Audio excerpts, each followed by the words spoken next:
Hey, it's Jordy again from the Labor Council. Today I want to talk about the greatest heist of all time.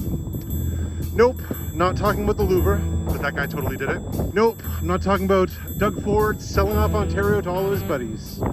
Nope, today we're going to talk about something that dwarfs every other crime in the country. Today, we're going to talk about wage theft. Let's go back to my office. Welcome back. Wage theft is when an employer doesn't pay workers their full legal entitlements.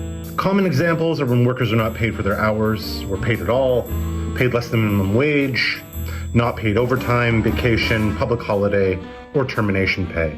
It can also include things like misclassification of employees as contractors, illegal deductions, or forcing employees to work off the clock or on their breaks. The most important thing to understand about wage theft is this: it is a huge and massive problem.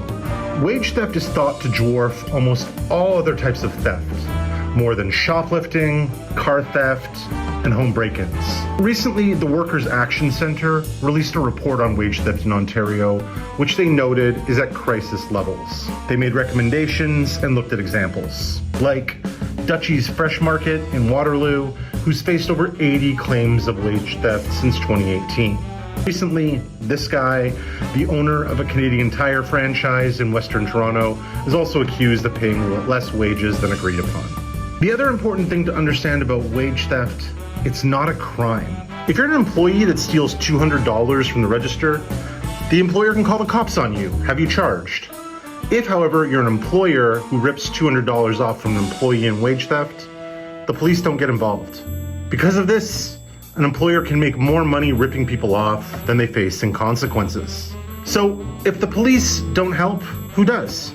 In Doug Ford's Ontario, the answer is increasingly no one. The Ministry of Labour does have some weak power to issue penalties, but under Doug Ford, these have plummeted. Fines, tickets, prosecutions, collections, inspections, and officers, they've all reached rock bottom levels and lows. Ford's a millionaire. He was born with a silver spoon in his mouth. It's no secret why his buddies from private school would want it to be open season on Ontario workers' wages. There are options to fix this, though. The Workers' Action Centre recommends a host of them in their report. Stronger penalties, better enforcement, collections, inspections. It would take political will, though. And that's probably not coming from Doug Ford as premier. You'd be more likely to get help with wage theft from this guy.